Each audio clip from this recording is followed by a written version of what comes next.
We are being swept up in a whirlwind of change in every single area of our life, and nowhere is this more prevalent than in selling. Because basically selling is interwoven with everything we do from the time we're children to the time we die. And selling has been affected by change as much or more than any other single factor in our society. And you know, in every single field, there are those who change early, those who change later, those who change much later, those who never change at all. And in selling, we find those who are at the head of their field are the ones who have glommed onto, either understood intuitively the changes that are taking place in the market and made their changes so that they were coextensive or coexistent with it, or they have just let them go by. So therefore, if you want to be one of the top people, you have to sell like the top people. And in the last few years, we've done tens of thousands of studies of actual sales call, interviewing the salespeople before, interviewing the customer in advance, interviewing both of them afterwards, watching what happened, videotaping the conversations, to find out exactly what takes place in a conversation between the best salespeople and their prospective customers, and what takes place in a conversation between those who are not particularly successful. And now we know the answers. So let's start with the basics. The basic change that has taken place is that sales have moved from the simple to the complex. Now, when we say simple, a simple sale was a sale that had a single call. You called on the customer, you made a presentation, you went through attention, interest, desire, action. Those were the 4 steps of the old model, the AIDA model. And you made a sale and you left, and you didn't have to see the customer again. The product was delivered from your company, the billing was done by someone else. We call this a touch-and-go sale. There was a single decision maker, single person that you spoke to. There was a single decision to be made. There was a single check. It was a pretty simple thing, and touch-and-go, lock and load, hit and run, and we were on our way. This still, by the way, is the method that is often used in selling things door-to-door. We often use this method in selling small products that are relatively unsophisticated to customers who are relatively knowledgeable and who can make the decision. And so therefore there's a lot of room for this in our society, but as customers have become more knowledgeable, more intelligent, more complicated, more sophisticated, more demanding, tougher, more ruthless, less loyal, and so on, we've entered into the era of what we call the complex sale. Now the complex sale is very different. The complex sale has a series of calls. And there's 3, and there's 4, and of course, according to the recent studies, it takes about 5 calls on a qualified prospect to make a sale. And these have multiple calls and multiple decision makers. Competition is involved. A variety of different factors. Politics rears its ugly head within the organization. Price and service demands are far greater than they were before. It takes longer to make a sale, and at every stage of the sale is a possibility of losing it. And once the sale is made, the sale goes on and goes on and goes on after the sale. So therefore, once you make a sale, there's call number 6 and call number 7 and call number 8. The sale is not over simply because you've made it. This requires a totally different approach to selling. Now here's what we know, is we know that in the old selling, when customers were relatively unsophisticated, the old model of selling was used. Now this old model of selling, which I'll show you, was almost like sort of like a triangle. In the old model of selling, which was developed in the 20s and 30s and perfected and put into sales courses in the 40s and 50s, taught in the 60s, became less effective in the 70s, became invalid in the 80s, is dead in the 90s. And yet there are a tremendous number of people who were taught this way. This is how I was taught old model. And there's a lot of people who still teach old model. The problem is that old model doesn't work unless you're selling very simple, unsophisticated products to relatively unsophisticated people. Now here's the old model. The old model had 4 parts of the sale. The first part was 10%, establishing rapport. And I remember being told, when you establish rapport, you get right down to the purpose of your business. Don't waste time, and don't waste the customer's time. So you say, hi, how are you? How you doing? Let's get right down to business. You'd come in with an opening sentence that would grab the person's attention, the AIDA model, and you would immediately start selling. The second part of the old model, 20% of the sale, was qualifying. And we were told, find out if they got the money before you waste any time with them. So you'd go in, and the very first thing you'd say is, Mr. Prospect, if I could show you exactly what you're looking for, are you in a position to make a buying decision right now without reference to a third party? In other words, you would qualify to make sure they had the money and could make the decision before you even went to the third step. Now, the third step was presenting. And presenting was a whole series of verbal techniques where you rolled your eyes and lifted your voice up and down and modulated and leaned forward and mirrored and matched and did all these tricks to manipulate a person into talking them out of the money that you had determined that they had in phase 2. In the presenting phase, You basically did a dog and pony show to get them to be interested enough in your product so you were ready to kick the long ball or go in for the kill. And the last 40% of the old model was closing. And we were told buyers are liars, so close them early and often. And if you want to see an example of this method of selling, you can take your children to what we call a museum of prehistoric selling art, and you take them to a used car lot on a side street in a poor part of town, and you will see that the Neanderthals who come out of the rocks in the back of the yard to address you were all taught this method by people who were taught this method by people who were taught this method. The fact is that sophisticated customers today, if you try to use this method, they will laugh at you. They actually think you're a joke because it's so insulting as to be almost funny that a person would try to use it. Unfortunately, many people were taught on this. So this is the old model of selling. The model is largely invalid today. Today's products are so much more complicated that something else has changed. And what has changed is this, is that customers cannot evaluate what is in your product. They can't evaluate the components. They can't evaluate the ingredients. They don't know about your service and how good it will be. They don't know anything, so they're looking for some way to get a hold on whether or not they should do business with you. And we know this. Number one is the decision to buy today, the decision to buy, because the sale goes on after the sale, represents entering into a long-term relationship. When you ask a customer to make a decision, to make a buying decision, to buy a product that will have to be serviced and followed up on and so on, you are really proposing business marriage. You are saying, please marry us, my company, and we will take care of you for the foreseeable future. Now, up to now, when you've been making calls, you've been dating. And now you're suggesting a long-term commitment. And now the customer has to say, it's fine to go dating with you, but do I want to get married to you? And do I want to become dependent? And the critical factor here is the word dependency. You see, up to now, the customer has been doing fine. The customer can take you or leave you. The customer can buy or not. But if they buy from you, then they now become dependent upon you to fulfill the promises that you made in the course of your sales presentation.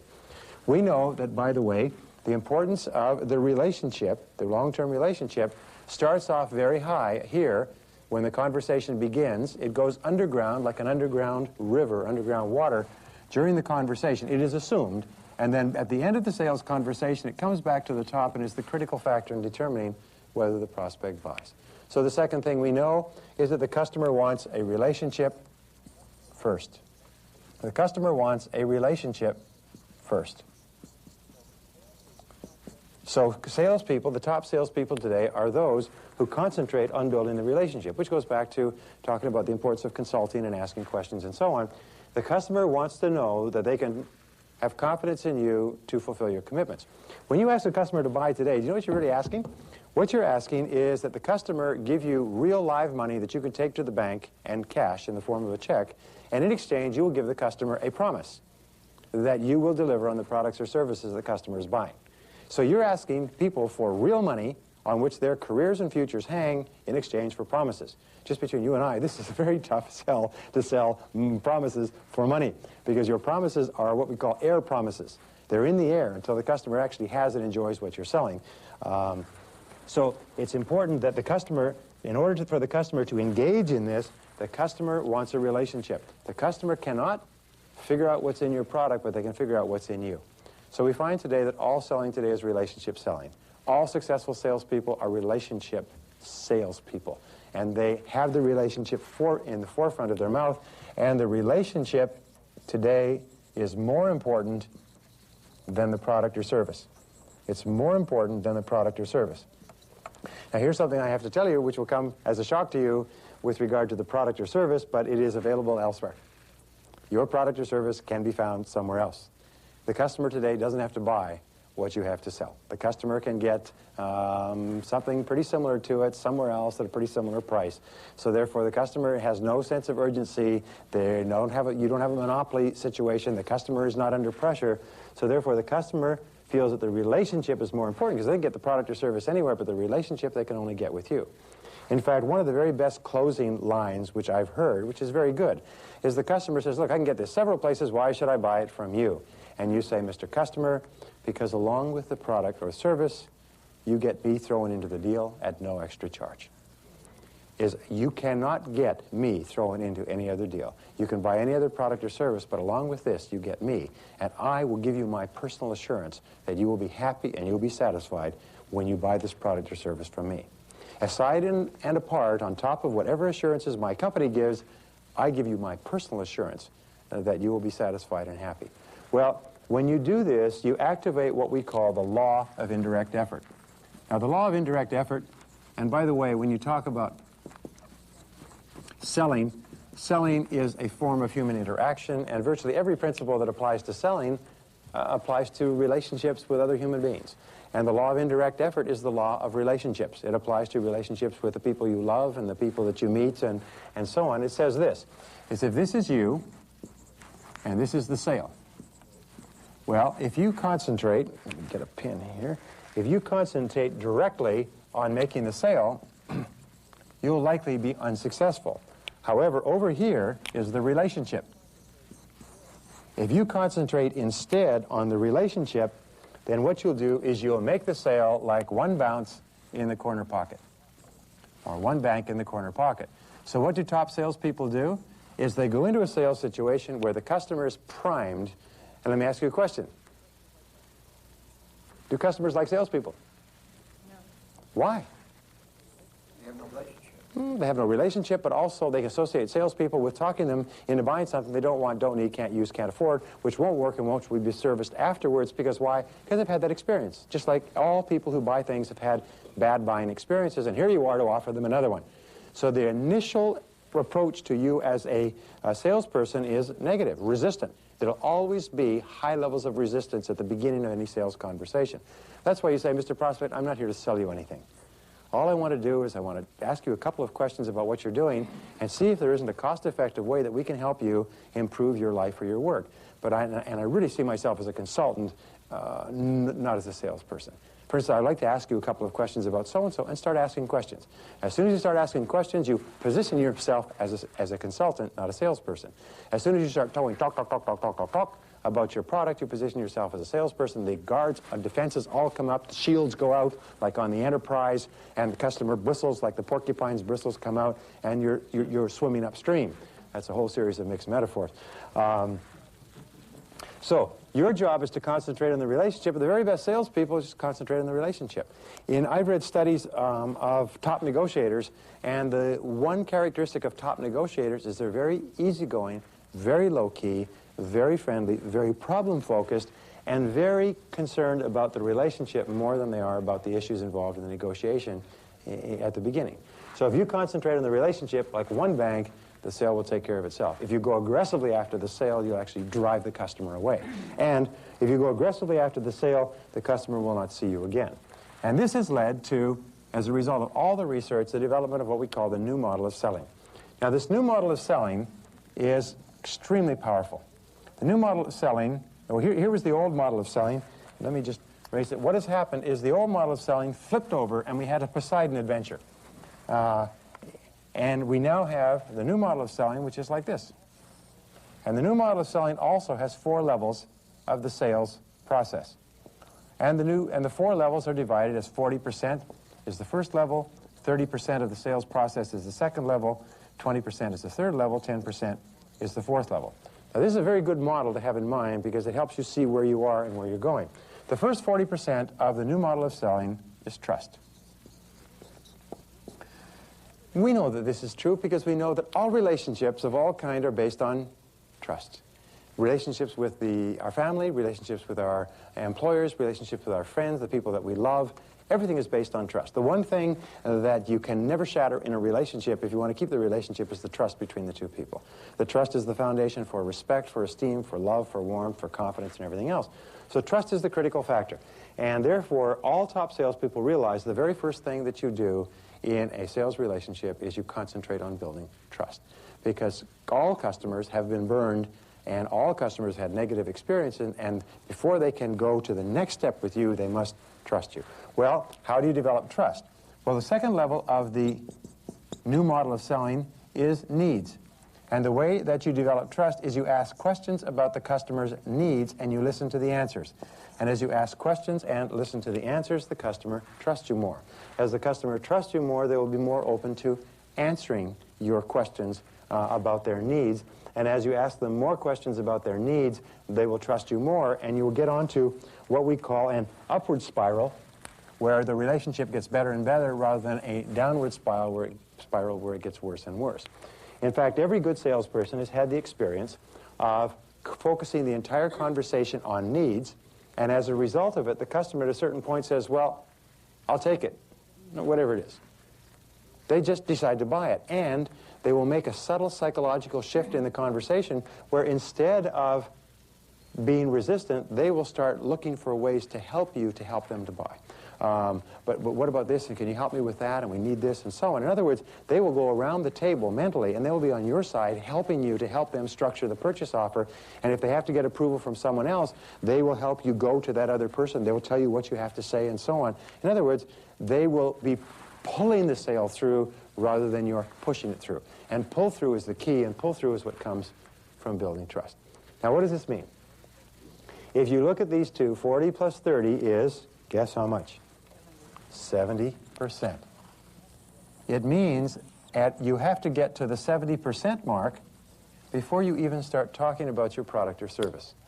Many of the best salespeople will actually be in a position to begin wrapping up the sale. They'll be 70% of the way through the sale before the customer even knows what it is they're selling. Many salespeople never even mention their company. They just talk about what the product or service will do.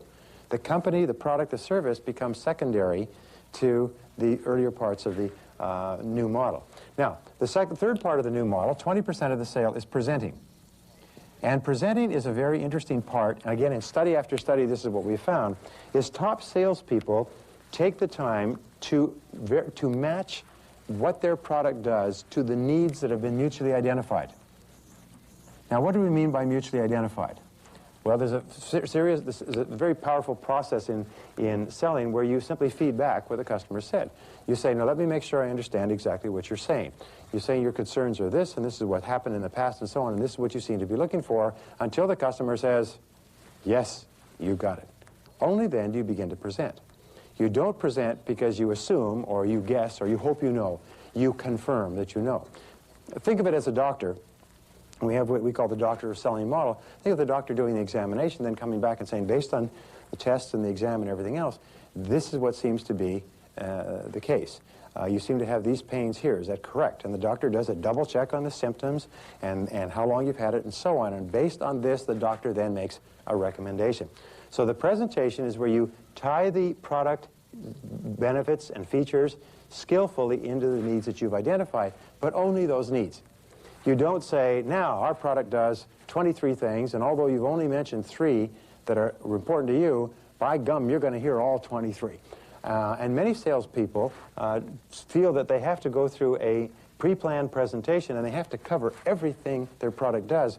What we found is top salespeople focus on the 1 or 2 things that the customer is most concerned with. And the customer, by the way, there's what I consider to be a 90-10 rule in selling. The 90-10 rule says that 90% of the sales decision is going to be made on the basis of 10% of the features. That there's just something about it that the customer will hone in on and will continue to ask questions about and will be interested in and be fascinated by and will want to learn more about. You'll be able to tell. The customer, we call this the hot button. The customer will sort of be really interested in one part of what you're selling, and that's where you focus and show them overwhelmingly, show the customer that he or she will get that what they want with the product or service. Now, the last 10% is confirming. Now, confirming is, does this make sense to you? Is this what you had in mind? Would this be better than you're currently doing? Do you like what I've shown you so far? Is this the sort of thing that you like to do? And so on. And when you confirm, the customer says, yes, that makes sense, and so on, and then you simply close the sale. Now, notice this, is that if you do the first parts of the new model of selling, building trust by identifying needs and feeding it back carefully, you've done 70% of the way. You've done most of the sale, and it gets easier and easier and easier as you get toward the bottom. The close is very easy in the new model. It falls off like an apple that is ripe. It just falls off. Now, you didn't, and in most cases, you have to ask, how soon would you like to get started? The next step will be this. Would you like to have it delivered here or somewhere else? In other words, you have to ask a question that gives the customer an opportunity to say yes. But in many cases, the customer will say, well, okay, or how do I get started, or you need a check, or what do I sign? I mean, if you've done the presentation well, the sale will take care of itself quite naturally. Over here in the old model, what will happen is you'll have to learn and read the books that have 103 or 107 or heaven knows closing techniques, and you'll have to be closing all the time. In fact, one publisher in New York recently said, I would not publish a book that did not have a sales book that did not have the word close in the title, because all selling is closing. And this is old school. We know that it's not the case, but many people who are trained in old school believe that all selling is closing. And in fact, all selling is building trust by identifying needs and showing people how you can help them, ideally with your product or service, and then asking them if this makes sense to them and going up to wrap up the details. Well, this brings us to the great rule of selling, and the great rule is this. The great rule of all relationships is that listening builds trust. Listening builds trust. Listening builds trust. How do you build trust? You listen. How do you build trust? You ask questions and you listen. You ask questions, and when the prospect is answering, you listen attentively. You lean forward. You lean into the customer. You nod. You smile. You don't interrupt. And you focus. Every time the customer is talking, you get a chance to build trust. Even if the customer is objecting. It's the most remarkable thing when the customer objects and says, I don't like this, and I don't like that, and I don't like this, and and you nod, and you listen, and you take it in, and you don't defend, and you don't come back and everything. You're building trust. You'll find the very best salespeople expect customers to be resistant, and they just relax. As the sale goes on, they just relax. And they just listen. When you listen, you tell the customer you consider him or her to be important. When you listen, you actually build the customer's self-esteem. We find that people who are listened intensively to, their self-esteem goes up, as does their blood pressure and their respiratory rate. When you listen, you hear the customer better. When you listen, you show the customer that you are really considering the importance of what he or she has said. So listening builds trust. That's why all the best salespeople practice what we call the 70-30 rule. They listen 70% of the time or more. They talk 30% of the time or less. All poor salespeople have it in reverse. They go talk, talk, talk, talk, talk, talk, talk, talk, talk, talk, talk, talk, talk, talk, talk, and whenever the customer says something, they jump in and go talk, talk, talk, talk, talk, talk, talk, talk, talk. Whereas the very best salespeople listen. We'll have entire sessions on listening later. Now this brings us to almost the final point in this session, which is what we call the friendship factor. Now the friendship factor is something I learned very early in selling, and I learned it, and once I learned it, I was never the same. It's so powerful, it's this. It is the discovery that a customer cannot buy from you until he or she feels genuinely that you are their friend and you care about them. You cannot buy from somebody you don't like, and you can't sell to somebody you don't like either. No matter what it is, if you don't have the right chemistry, it's like two ends of a magnet, north and south pole, pushing each other apart. But if you like each other, what will happen is you'll be attracted together. So therefore, the customer has to be convinced that you like them, and there are three keys to liking. They are time. Investing time in a sales relationship is one of the very best ways to build the trust that's necessary to make a sale. The second is caring, and the third is respect. Time, caring, and respect. When you ask people how they're feeling, it shows you that you care. When you come on time and you're polite to them, it shows you that you respect them. Time, caring, and respect build friendship. If you take these all together, the wonderful thing we know is that all top salespeople are relationship experts. All top salespeople read, study, learn, and practice continually, and their whole thought is, how can I build a better relationship? What are the things that I can do or say? And they get out of themselves, and they focus wholeheartedly, their whole mind and their whole heart on the other person. And they concentrate continually on building and maintaining high levels of trust.